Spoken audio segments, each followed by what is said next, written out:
대표적인 서민 음식으로 여겨지던 김밥이 요즘 뉴스에 자주 오르내리고 있습니다. 김 가격이 급격하게 올라 80%까지도 올랐다고 하는데요. 거의 2배가 된 셈입니다.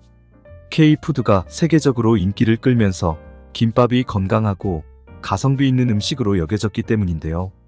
김 수출량이 늘어 국내 김의 도매 가격이 오른 것이라고 합니다. 평균 김밥 가격이 3,000원을 돌파한 지 얼마 안 된 지금 5,000원도 멀지 않았다는 얘기가 돌고 있습니다. 김 가격뿐 아니라 김밥 재료인 나물이나 다른 것들의 가격도 인플레이션으로 계속 오르고 있는데요. 살기가 점점 팍팍해지네요. 벌어오는 돈은 비슷한데 나가는 지출 비용만 크게 늘어나기 때문이죠. 가진 자들은 인플레이션을 이용해 더욱 큰 부자가 되고 있다고 합니다. 화폐 가치가 떨어져 물가가 계속 오르는 상황을 인플레이션이라고 합니다. 그럼 왜 돈의 가치가 떨어지는 걸까요? 여기에 부자는 더 부자되고 가난한 자는 더 가난해지는 비밀이 있습니다.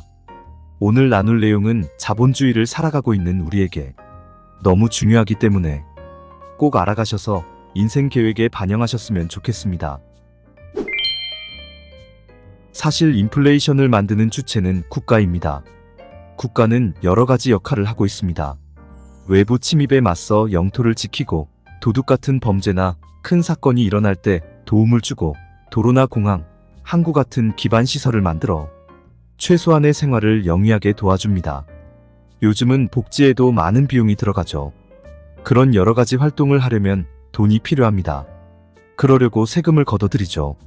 그런데 세금을 걷어들이는 것만으로는 이 모든 활동을 하기에 턱없이 부족합니다. 사람들의 요구는 점점 더 많아지거든요. 그래서 화폐를 발행합니다. 돈을 찍어내 필요한 데 쓰는 거죠. 돈이 시중에 많이 풀리면 가치가 희석돼서 값어치가 떨어집니다. 똑같은 걸 하나 사려고 해도 더 많은 화폐를 줘야 한다는 뜻이에요.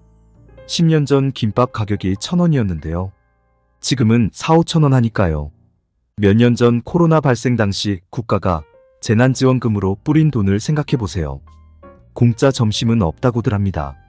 공짜로 받은 재난지원금이나 국가가 지원해주려고 뿌린 돈을 생각하면 그 대가를 지금 치르고 있는 것 같습니다.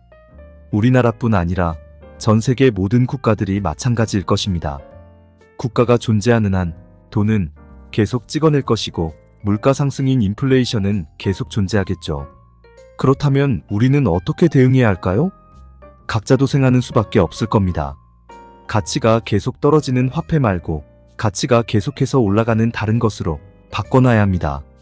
가치가 지속해서 올라가는 자산, 우리나라에서는 대표적으로 부동산이 될 것이고 미국에서는 엔비디아 같은 주식이 될 겁니다.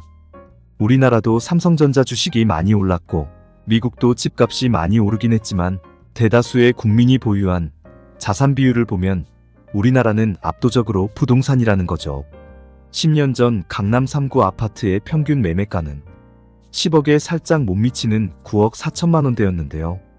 지금은 평균 매매가가 20억을 훌쩍 넘겼습니다. 얼마 전 100억 매매가를 찍은 단지가 있어 뉴스에 나온 적이 있을 정도죠. 상실감을 느끼라고 한 말은 아닙니다만 저도 살짝 현타가 오기는 합니다. 여기까지 왔으면 이제 감이 오실 겁니다. 저마다의 케이스마다 다르긴 하겠지만 혹시 무주택자라면 실거주 한 채는 하시는 게 좋겠다는 겁니다. 그렇다면 의문이 들 겁니다. 지금 살 돈이 없는데? 그래도 일부는 저축해놓은 돈이 있으실 겁니다. 그렇다면 대출을 이용하실 수 있을 겁니다. 최근 2년간 5에서 6%의 물가 상승률이 계속되고 있고 1억의 대출을 빌린 사람은 매년 5%인 500만 원 정도의 상환 금액이 줄어드는 효과가 나타납니다. 가지고 있는 돈의 가치가 떨어진 만큼 갚아야 될 돈의 가치도 줄어들고 있는 거죠. 가격 급락의 시기가 왔을 때 돈이 많은 부자들은 대출을 끼고 자산을 구입합니다. 풀린 돈의 양보다 몇 배의 물가 상승이 일어나고 자산 가격이 급등합니다. 구입 시 대출받은 금액은 저절로 줄어드는 효과까지 보면서 말이죠. 그럼 우리도 뭔가 액션을 취해야겠죠. 이자율이 걱정되실 수 있는데요. 지금 높은 상태고 언제 떨어질지 장담도 못합니다. 하지만 이자율보다 물가 상승으로 돈의 가치가 떨어지는 속도가 더 빠르다면 대출이 더 유리합니다.